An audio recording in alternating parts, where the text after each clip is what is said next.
हम हर पल, हर लम्हा कुछ न कुछ देखते हैं। पर क्या कभी ये सोचा है कि हमारी आंखें और ये पूरी दुनिया असल में कुछ बहुत ही सीधे-साधे नियमों पर काम करती है? आज हम प्रकाश के उन्हीं छिपे हुए नियमों को समझने वाले हैं। तो ये सब शुरू कहाँ से होता है? हमारा ये पूरा सफर एक अकेले सीधे से विचार से शुरू होता है, प्रकाश की एक किरण। सुनने में कितना साधारण लगता है ना? लेकिन यकीन मानिए, यही वो छोटा सा विवरण है जो हमें आगे सब कुछ समझाने वाला है।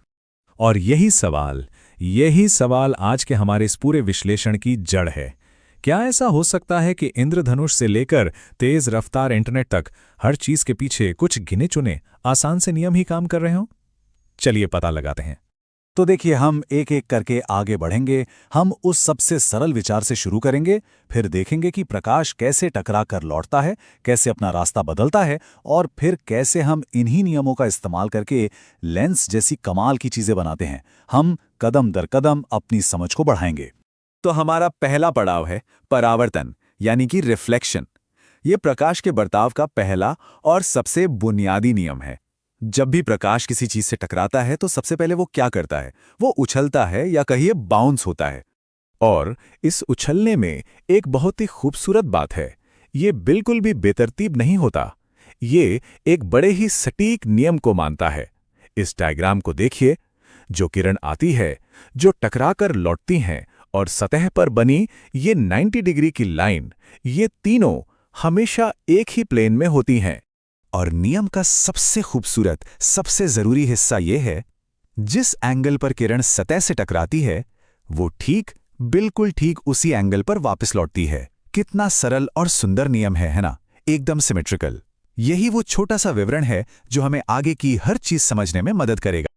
और ये स्लाइड, अरे वाह, ये तो शानदार ढंग से दिखाती है कि कैसे बस वही एक नियम जब अलग अलग आकृतियों पर लागू होता है तो पूरी तरह से अलग अलग नतीजे देता है। एक अवतल दर्पण प्रकाश को एक जगह इकट्ठा कर देता है, जबकि उत्तल दर्पण उसे फैला देता है। नियम एक ही है, बस सतह का आकार बदल गया। देखिए कैसे एक छोटा सा विवरण सब कुछ बदल देता है।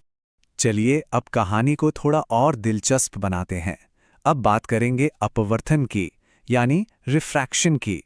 क्या होता है जब प्रकाश किसी चीज से टकराकर वापस आने के बजाय उसके आर पार चला जाता है, जैसे हवा से पानी में या फिर कांच में? ये हम सबने महसूस किया है ना? पानी में रखी कोई चीज अपनी असली जगह से थोड़ी ऊपर उठी हुई क्यों दिखती है? ये कोई जादू नहीं है, ये आभासी गहराई का फिनोमेनॉन है, और ये सीधे सीधे प्रकाश के मुड़ने यानी अपवर्तन का ही नतीजा है। तो अपवर्तन है क्या?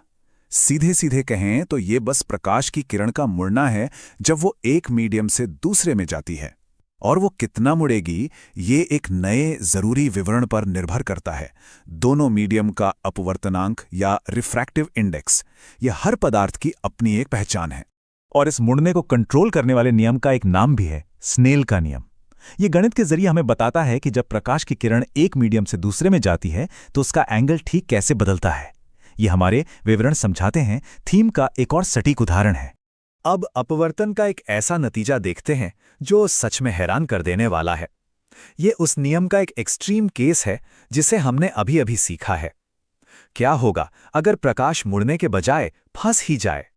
इसे एक एक करके समझते हैं। पहला, प्रकाश की किरण जब घने मीडियम से हल्के मीडियम में जाती है तो वो मुड़ती है। दूसरा, जैसे जैसे हम आने वाली किरण का एंगल बढ़ाते हैं, मुड़ी हुई किरण और दूर झुकती जाती है। तीसरा, एक खास क्रांतिक कोण या क्रिटिकल एंगल पर किरण सतह के साथ साथ निकल जाती है। और चौथा, जो सबसे दिलचस्प है, क्रांतिक कोण से ज्यादा एंगल पर प्रकाश बाहर निकल ही नहीं पाता, वो पूरी तरह से अंदर ही परावर्तित हो जाता है, मतलब अंदर ही फंस जाता है। और यहां देखिए, हर पदार्थ का अपना एक क्रांतिक कोण होता है, और यह किस पर निर्भर करता है? सीधे सीधे उसके अपवर्तनांक पर। वही विवरण जिसके बारे में हमने बात की थी। पानी के लिए यह लगभग 49 डिग्री है, लेकिन हीरे के लिए सिर्फ 24 डिग्री। यही वजह है कि हीरा इतना क्यों चमकता है। वो अपने अंदर आने वाले प्रकाश को बहुत आसानी से फंसा लेता है। और यही एक छोटा सा विवरण प्रकाश को फंसा लेने की ये काबिलियत ही है जो हमारे मॉडर्न इंटरनेट को फाइबर ऑप्टिक केबल्स के जरिए संभव बनाता है। जानकारी प्रकाश की गति से इन पतले तारों के अंदर हमेशा के लिए बाउंस करती हुई सफर करती है। सोचिए, भौतिकी का एक छोटा सा सिद्धांत और उसने हमारी पूरी दुनिया बदल दी। तो अब जब हम प्रकाश के उछलने और मुड़ने के इन दो बड़े नियमों को समझ गए हैं, तो चलिए अब इन्हें काम पर लगाते हैं। देखते हैं कि लेंस इन नियमों का इस्तेमाल कैसे करते हैं। एक लेंस असल में है क्या? ये बस रिफ्रैक्शन का एक बहुत ही चालाक इस्तेमाल है। ये दो घुमावदार सतहों पर प्रकाश को मोड़कर एक खास फोकल पॉइंट पर इकट्ठा कर देता है। बस 2 बार रिफ्रैक्शन का एक नियंत्रित प्रयोग।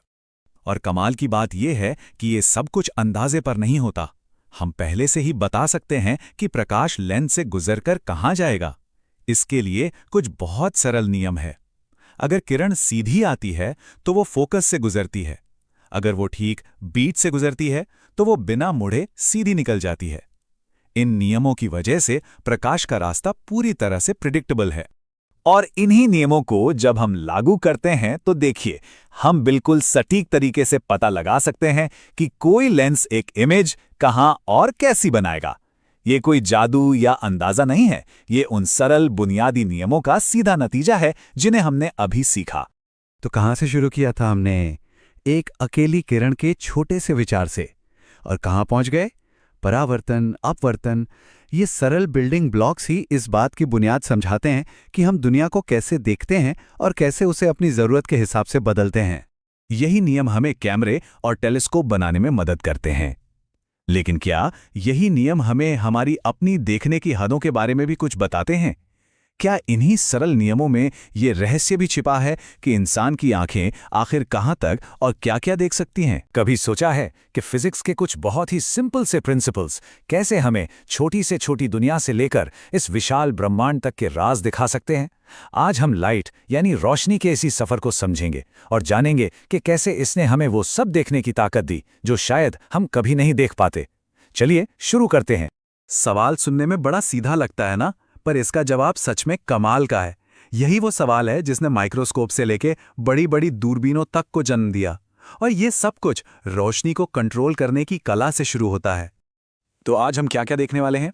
देखिए, हम लेंस जैसे एकदम बेसिक हिस्सों से शुरू करेंगे, फिर समझेंगे कि प्रिज्म रोशनी को कैसे मोड़ता है, और फिर इन्हीं प्रिंसिपल्स का इस्तेमाल करके छोटी से छोटी और दूर से दूर की दुनिया में झांकेंगे।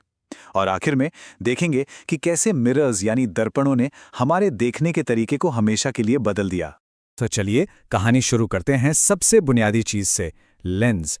ये लगभग हर उस ऑप्टिकल इंस्ट्रूमेंट का दिल है जिसके बारे में हम बात करने वाले हैं, फिर चाहे वो एक सिंपल सा मैग्नीफाइंग ग्लास हो या एक पावरफुल टेलीस्कोप। और लेंस की सारी ताकत का राज ना इसी एक चीज में छिपा है, फोकल लेंथ।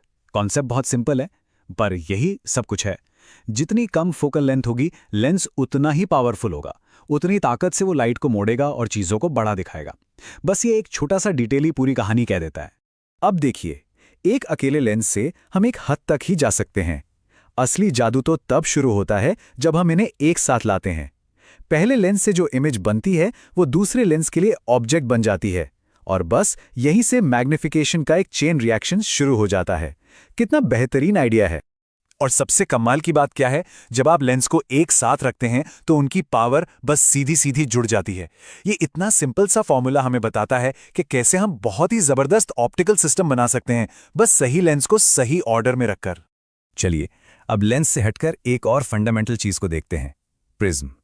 ये भी रोशनी को मोड़ता है, लेकिन इसका अंदाज थोड़ा अलग है, और सच कहूं तो बहुत खूबसूरत भी। जरा सोचिए, लाइट की एक किरण प्रिज्म से गुजर रही है।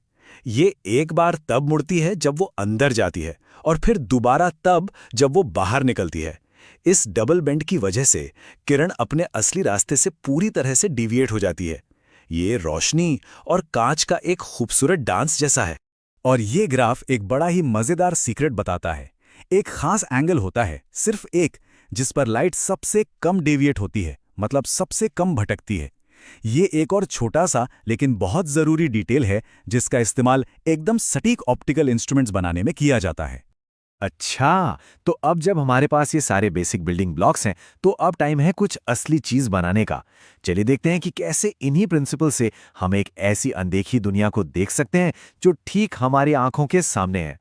बहुत ही छोटी चीजों की दुनिया। शुरुआत करते हैं सबसे सिंपल चीज से, अपना मैग्नीफाइंग ग्लास। एक सिंगल लेंस किसी चीज की एक बड़ी वर्चुअल इमेज बनाता है जिसे हमारी आंख देख पाती है। सिंपल लेकिन बहुत असरदार। लेकिन अगर हमें और ज्यादा, बहुत ज्यादा बड़ा करके देखना हो तो यहीं पर आता है जीनियस आइडिया कंपाउंड माइक्रोस्कोप का। ये एक शानदार 2 स्टेप सिस्टम है। पहला, ऑब्जेक्टिव लेंस एक बड़ी असली इमेज बनाता है। फिर आईपीस लेंस उस इमेज को पकड़ता है और उसे और भी कई गुना बड़ा कर देता है। और इसका नतीजा क्या होता है? इस केस में टोटल मैग्निफिकेशन है पूरे 250 गुना। ये दिखाता है कि सिर्फ 2 लेंस को सही तरीके से साथ रखकर कितनी जबरदस्त ताकत मिल सकती है। और ये सब कैसे मुमकिन हुआ? उन्हीं छोटे छोटे डिटेल से जिनकी हम बात कर रहे थे। तो चलिए अब अपनी नजरें एकदम छोटी चीजों से उठाकर ऊपर आसमान की तरफ ले चलते हैं। हम देखेंगे कि कैसे वही सेम प्रिंसिपल्स तारों को हमारे करीब लाने के लिए भी इस्तेमाल किए जा सकते हैं। ये है एक रिफ्रैक्टिंग टेलीस्कोप। यहां इस बड़े वाले ऑब्जेक्टिव लेंस का एक ही काम है, किसी दूर के तारे या ग्रह से आने वाली ज्यादा से ज्यादा रोशनी को इकट्ठा करना। सोचिए, ये एक बाल्टी की तरह है जो दूर से आती हुई हल्की सी रोशनी को भी भर लेती है, ताकि एक साफ इमेज बन सके जिसे फिर आईपीस बड़ा करके दिखाता है। पर यहां एक प्रॉब्लम थी। जैसे जैसे हम बड़े टेलीस्कोप बनाने लगे, दिक्कतें भी बढ़ने लगी। बड़े लेंस बहुत ज्यादा भारी होते हैं, उन्हें बनाना बहुत मुश्किल है और वो अक्सर इमेज में अजीब सी रंगीन लाइनें पैदा करते हैं, जिसे क्रोमैटिक एबरेशन कहते हैं। मतलब एक नए सोल्यूशन की जरूरत थी। और वो सोल्यूशन था बड़ा ही कमाल का, दर्पण। मिरर्स ने हमें कांच की दिक्कतों से पार पाते हुए और भी ज्यादा पावरफुल टेलीस्कोप बनाने का एक शानदार तरीका दिया। तो सवाल ये था, क्या हम और भी बड़े टेलीस्कोप बना सकते हैं और भारी कांच वाली सारी दिक्कतों से बच भी सकते हैं? इसका जवाब था एक जोरदार हां, और वो जवाब था रिफ्लेक्टिंग टेलीस्कोप। एक रिफ्लेक्टिंग टेलीस्कोप में लेंस की जगह एक विशाल कॉन्केव मिरर इस्तेमाल होता है रोशनी इकट्ठा करने के लिए। देखिए, एक बड़े मिरर को पीछे से सपोर्ट देना कई ज्यादा आसान है और इससे लेंस वाली कई प्रॉब्लम भी खत्म हो जाती हैं। एक सिंपल से आइडिया ने एस्ट्रोनॉमी को हमेशा के लिए बदल दिया। अब इसका स्केल समझने के लिए जरा ये सोचिए, दुनिया के जो सबसे बड़े टेलीस्कोप हैं, हवाई में मौजूद केक टेलीस्कोप्स, उनका मिरर 10 मीटर चौड़ा है। 10 मीटर! एक लेंस के साथ ऐसा करना लगभग नामुमकिन होता। तो आखिर में ये सोचने वाली बात है कि अगर लेंस और मिरर को जोड़ने के वही सिंपल से नियम हमें सबसे छोटे बैक्टीरिया से लेकर सबसे दूर की गैलेक्सी तक देखने की ताकत देते हैं, तो और कौन सी अनदेखी दुनिया है जो किसी अगली महान ऑप्टिकल खोज का इंतजार कर रही है। दोस्तों, ये वीडियो आप लोगों को कैसा लगा ये कमेंट बॉक्स में ज़रूर बताएं। आप लोग कमेंट बॉक्स में नहीं बताते हैं तो हमको पता नहीं चल पाता है कि आप लोग को वीडियो अच्छा समझ में आया कि नहीं आया, और डिटेल एक्सप्लेन करना है कि इतना पे ठीक है। कमेंट बॉक्स में ज़रूर बताएं। और इस पे हम साइंस के तीनों सब्जेक्ट का डेली ला रहे हैं। हम केमिस्ट्री, फिजिक्स, बायो। सिलेबस बड़ा है इसलिए एक बार में ज़्यादा वीडियो नहीं आ पा रहा है।